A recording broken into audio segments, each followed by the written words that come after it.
escape 9 to 5, start a business. Working for somebody is a waste of time. You will never be able to build anything meaningful without starting your own business. Don't waste your time working for somebody. Go and start your business now. Entrepreneurship is the main thing. And if you have been scrolling for a long time, you're probably at that point where you have start to feel sorry for yourself for choosing 9 to 5. Today, we're going to have an honest conversation about this because I believe we have allowed so many loud voices on social media, on the internet, to create a narrative which is not only false, it's not true for everybody, and is creating a lot of pressure. Right now, virtually everybody is learning to be an entrepreneur. While it is not bad in itself, nobody should pressure you into starting a business. Welcome to Lead with Clarity. My name is Funkiola Onikwek. I am the founder of Leadership Lens Academy, a platform built for early career professionals, new leaders, to communicate with impact, lead with clarity and confidence, and also build a career that they are proud of. So if you're in that space where you want to build your career, you are in the right place. Today, we're going to talk about why working 9 to 5 is never a bad thing and why you should not feel sorry or feel bad for yourself for being in a 9 to 5. Today, I'll give you many reasons, at least four, to make you understand that you doing 9 to 5 is no bad idea at all, and nobody should make you feel bad for doing this for yourself. Apologize. My device.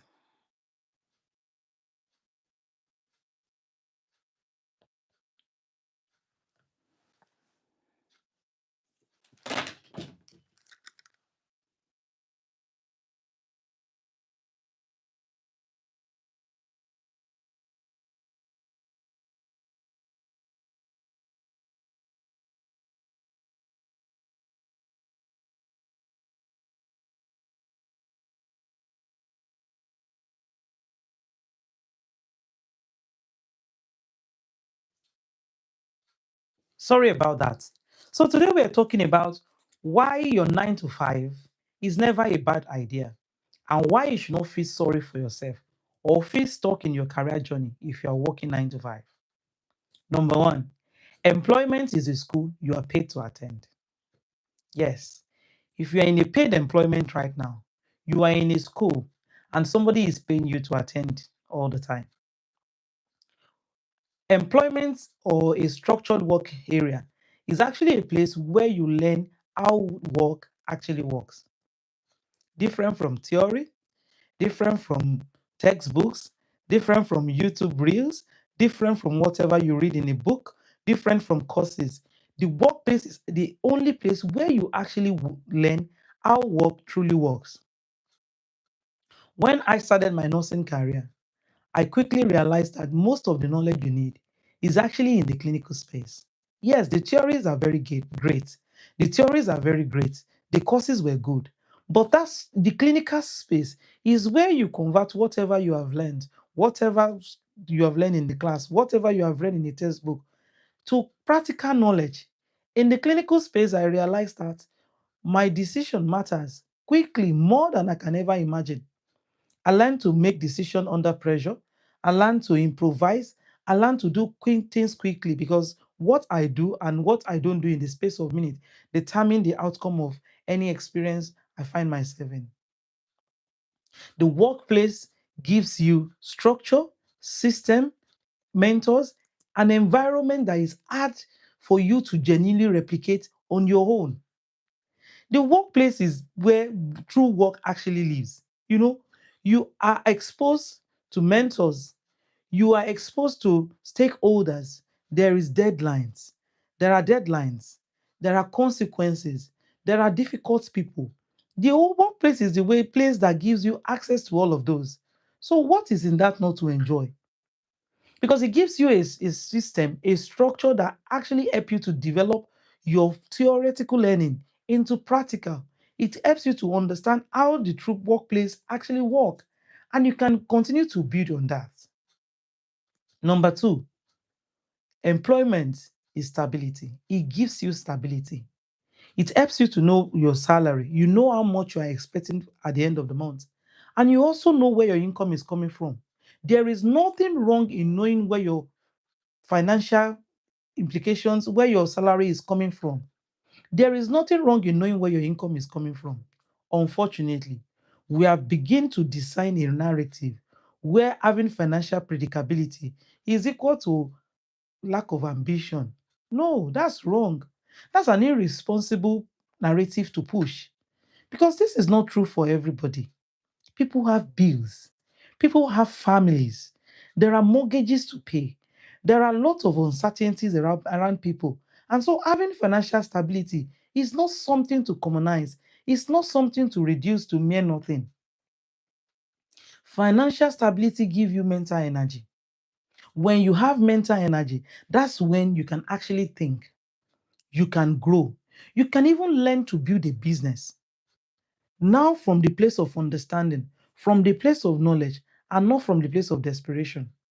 So, the next time somebody is telling you, quit your 9 to 5, go and start something, ask yourself, am I doing this based on knowledge?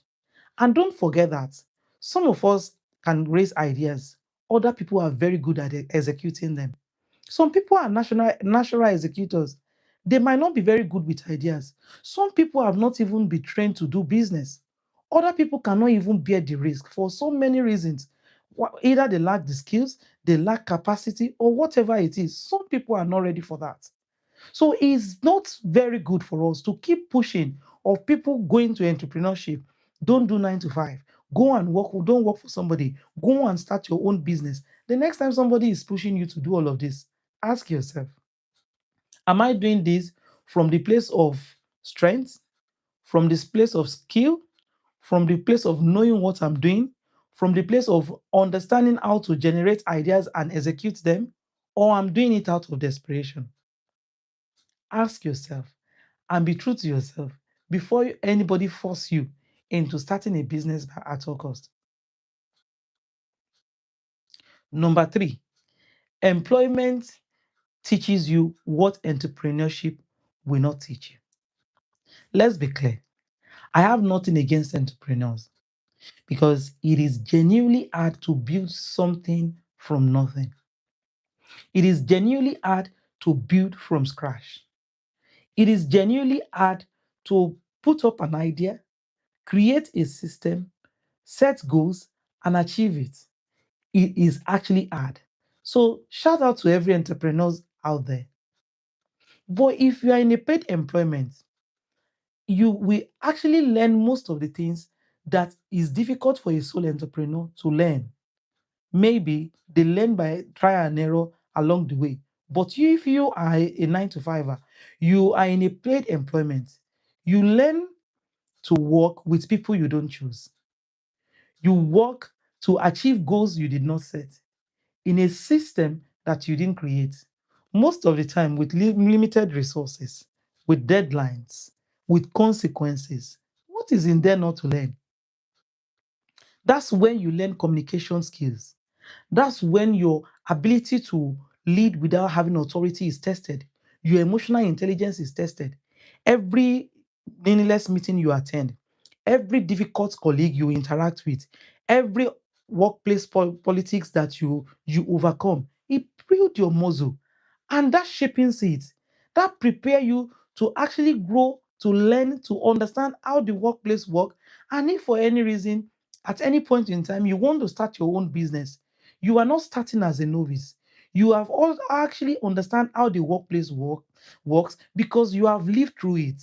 You are not only doing theory, you will even be a better leader because you have actually lived through it. You have navigated a lot of things, and now you understand what to avoid, how to generate ideas, how to set goals, how to set up system, how to evaluate it, and again, how to make sure that whoever is working with you is getting the best and not a bad leader that you might have experienced in the past.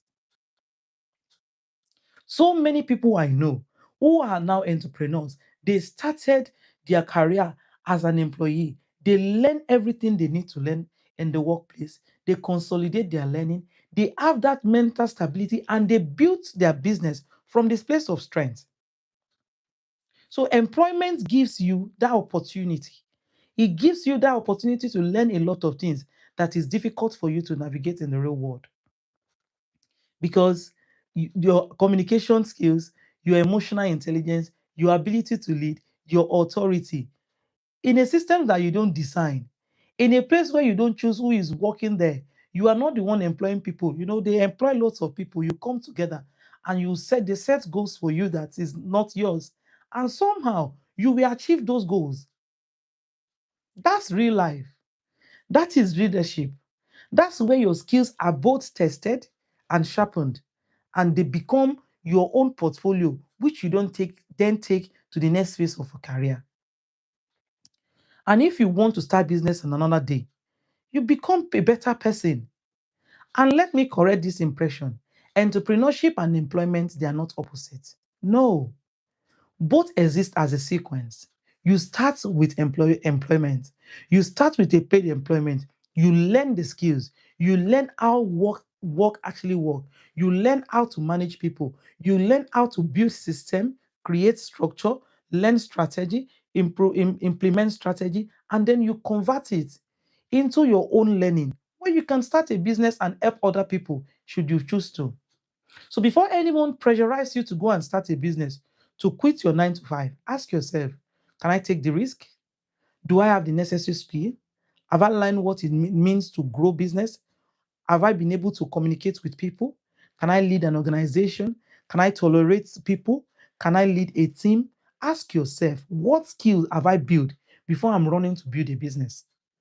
Because these are better learned where somebody is accountable and responsible for you before you throw yourself out of a paid employment.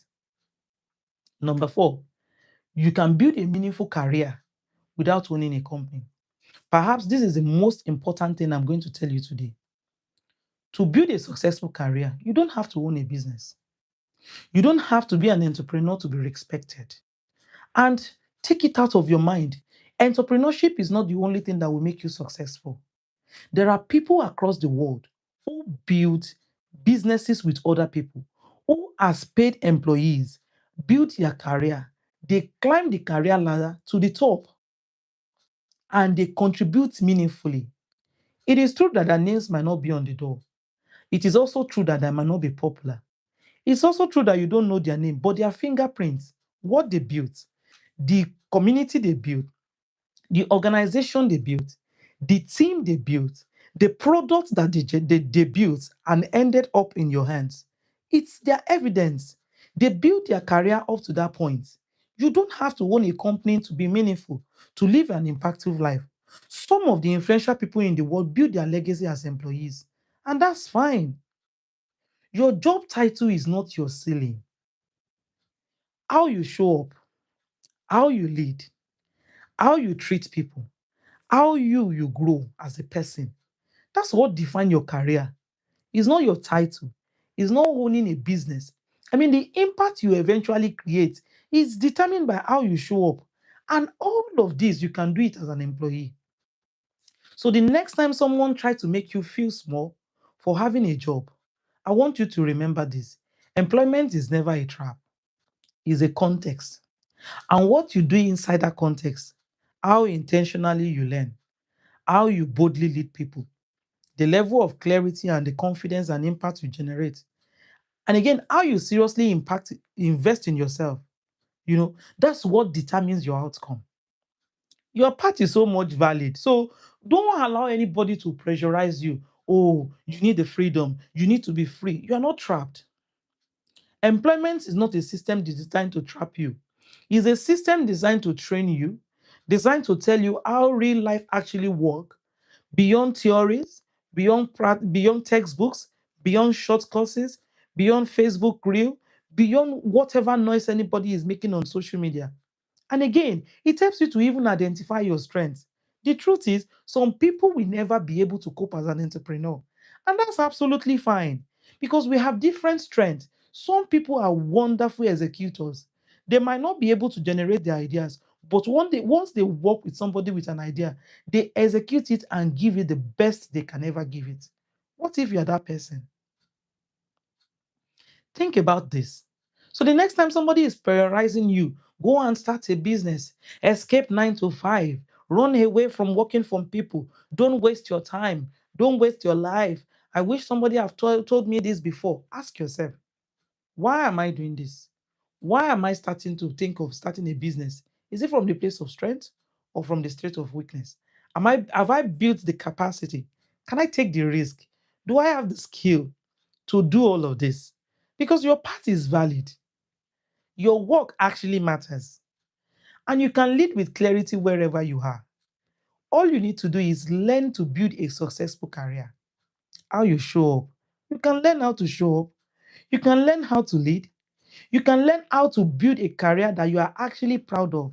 And yes, if eventually you want to start a business, having learned the skills, understand what it takes, being able to bear the risk, then you can leverage on whatever knowledge and the strength you have built and be able to build something you are proud of.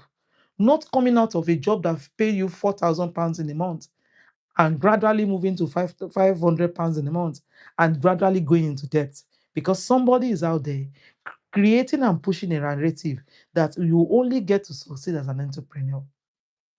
If you want to learn how to build a career you're proud of, Leadership Lens Academy is a good place for you to start. We support you through your journey. We help you see the value, the impact that you can create. The purpose of work is to create impact. It's not to have a name or a job title, but to create something that you are proud for, or you are proud of, something that can outlive you. On their come your way next week, please subscribe to this channel. If you know somebody who should be here, you have a friend who is considering a business, but you're sure they haven't actually built the skills, send this to them, share this with your friend, send in your questions until I come your way next week. Thank you for joining us. Follow us on YouTube, Leadership Lens. Follow us on Facebook and on TikTok. And thank you for watching. My name is Funkiola Onikpekun. Until I come your way next time, bye.